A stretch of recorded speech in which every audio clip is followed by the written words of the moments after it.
Aafia Siddiqui is a Pakistani national with a PhD from an American university. The US government accuses her of belonging to Al-Qaeda and says she attempted to kill members of the military in Afghanistan while being held unsecured inside a police station.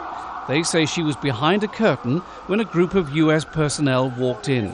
One of the men left his gun on the ground, and Miss Siddiqui is accused of quietly dragging it behind the curtain before opening fire.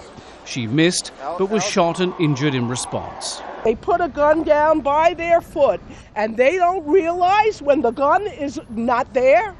Do you believe that?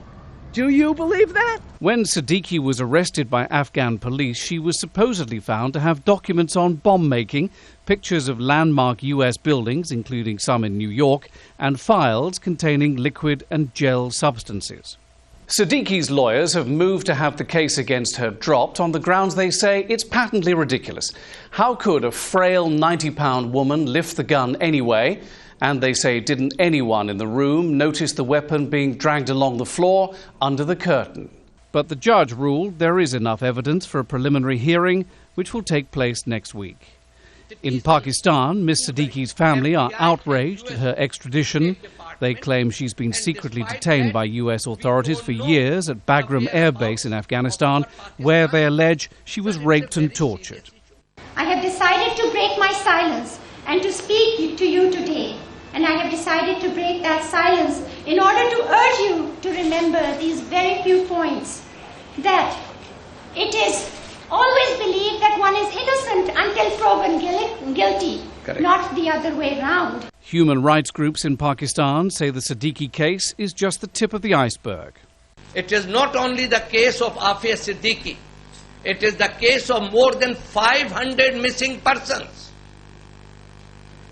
If the State Department could make a false denial about Aafia Siddiqui, and if the President of Pakistan, Pervez Musharraf, in his book In the Line of Fire, admits that he has been selling the bodies of the Pakistani citizens to the FBI and US State Department, and despite that, we don't know the whereabouts of our Pakistanis.